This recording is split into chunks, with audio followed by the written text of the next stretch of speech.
मराठा समाज आणि मराठा आरक्षण कायमच चर्चेत असणारे विषय।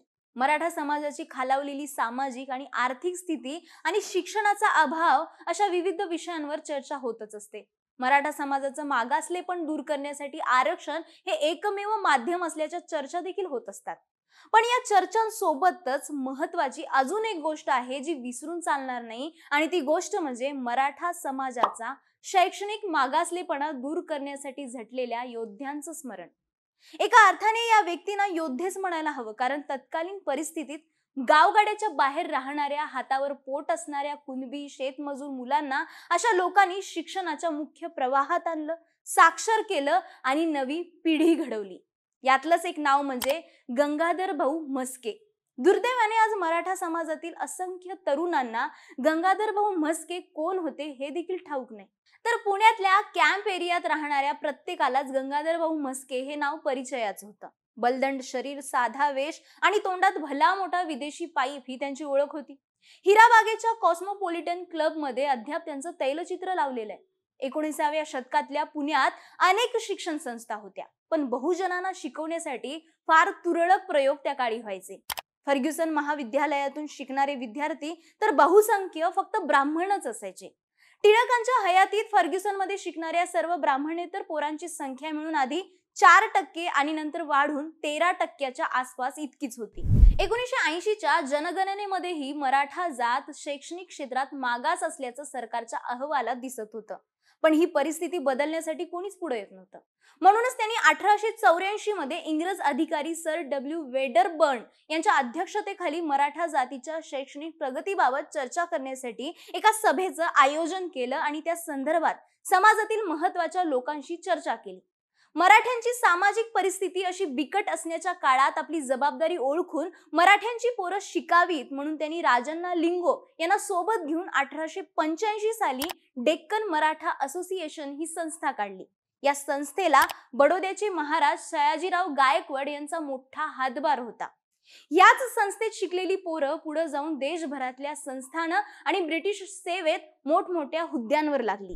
त्यांचा जन्म नाशिक ओढे रंगराव गावी 1831 मध्ये झाला। त्यांचे वडील घरच्या गरिबीने पुण्यात स्थलांतरित झाले आणि हमालीचं काम करू लागले। मुलाने मात्र शिक्षणाची कास धरली आणि सुरुवातीला आपलं प्राथमिक शिक्षण पुण्यातल्या मिशन शाळेत पूर्ण केलं। लगेच उच्च शिक्षण घेणं शक्य नव्हतं, म्हणून शिक्षण झाल्यानंतर त्यांनी छोट्या मोठ्या नोकऱ्या केल्या आणि पुणे कॅन्टोन्मेंट मॅजिस्ट्रेटचे शिरस्तेदार म्हणून काम करायला सुरुवात केली। हे काम करत असतानाच त्यांनी वकिलीचं शिक्षणही पूर्ण केलं आणि 1876 मध्ये त्यांनी पुण्यात वकिली सुरू केली। त्या काळात शिक्षणासाठी एवढी धडपड करून शून्यातून आपलं विश्व निर्माण करणारा माणूस विराळाच म्हणावा। महात्मा फुले यांच्या सत्यशोधक समाजाच्या घडणीत त्यांचा हातभार होता। समाजाची स्थापना झाल्यापासूनच ते त्यांच्याशी जोडले गेले आणि त्यांनी अनेक प्रसंगामध्ये सत्यशोधक समाजाचे बिनीचे शिलेदार म्हणून जबाबदारी पार पाडली। एकदा पुण्याच्या विठ्ठल गुठड यांनी आपल्या नव्या घरात बिना ब्राह्मण गृह प्रवेश केला, म्हणून जेव्हा ब्राह्मणांनी त्यांच्यावर खटला भरला तेव्हा त्यांच्या सर्व ब्राह्मण हिस्सेदारांनी त्यांना व्यवसायातून बाहेर काढून टाकलं होतं। तेव्हा गुठड यांच्याशी ओळख पाळख नसताना त्यांच्या पोरांच्या शिक्षणाचा खर्च गंगाधर साहेबांनी उचलला होता। पुढे जेव्हा गुठड यांचा व्यापार पूर्वस्थितीत आला तेव्हा त्यांनी या रकमेचा वापर इतर विद्यार्थ्यांना शिष्यवृत्ती द्यायला केला। पुण्यात त्या काळी कोणत्याच बहुजन माणसाचं घर त्यांच्या तोडीचं नव्हतं, असं विठ्ठल रामजी शिंदे यांनी लिहून ठेवलंय। मोठमोठे सांस्थानिक, इंग्रज अधिकारी, सगळ्या जातींचे सुधारक मंडळी आणि शिक्षणासाठी झटणाऱ्या लोकांमध्ये त्यांची छाप होती। 85 वर्षांपूर्वी शिक्षण तज्ञ सीताराम तावडे यांच्याविषयी बोलताना ते म्हणाले होते, मराठा समाजात आज जी शैक्षणिक जागृती दिसत आहे त्याचं सर्व श्रेय गंगाराम भाऊ म्हस्के यांना जातं। पुढच्या काळात मराठ्यांच्या प्रबोधनासाठी देशात नावाजलेले अनेक लोक तेव्हा गंगाधर भाऊ म्हस्के यांच्याच खांद्यावर उभे होते, असं म्हटलं तरी वावगं ठरणार नाही। राजश्री शाहू महाराजांचा म्हस्केंशी 1894 ते 95च्या दरम्यान पत्रव्यवहार झाला होता।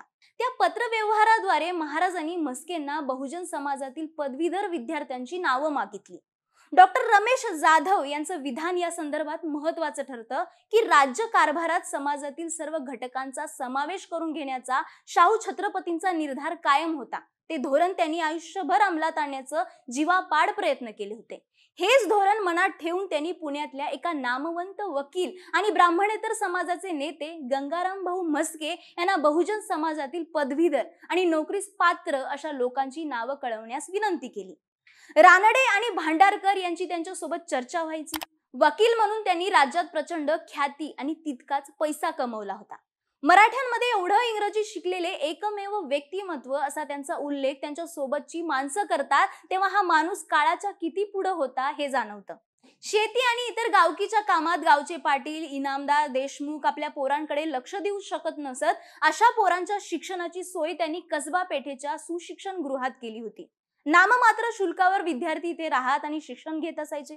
त्यांच्या संस्थेत शिकलेल्या लोकांच्या नावांची नुसती यादी पाहिली तरी महाराष्ट्राच्या प्रबोधनात आणि ब्राह्मणेतर चळवळीत त्यांच्या कार्याचं योगदान किती मोठं होतं हे आपल्या सहज लक्षात येईल.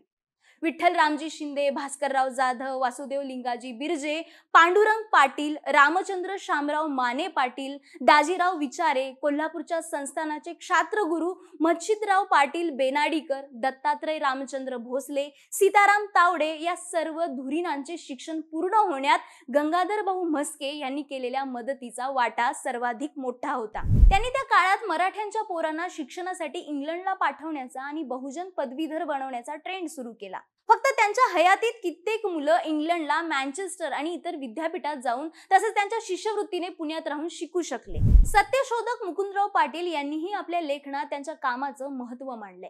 त्यांच्या नंतरच्या काळात मराठा समाजात अनेक कोट्याधीश झाले, पण आपल्या समाजासाठी काही करण्याची धमक फक्त म्हस्के यांच्यासारख्या दूरदृष्टीच्या माणसांकडेच होती. मराठा समाजात आज दिसत असलेल्या शैक्षणिक जागृतीचं श्रेय गंगाधर भाऊ म्हस्के यांना नक्कीच जातं. या स्टोरीबाबत तुम्हाला काय वाटतं आम्हाला नक्कीच सांगा आणि बोल व्हिडिओ YouTube चॅनलला सबस्क्राईब करायला विसरू नका.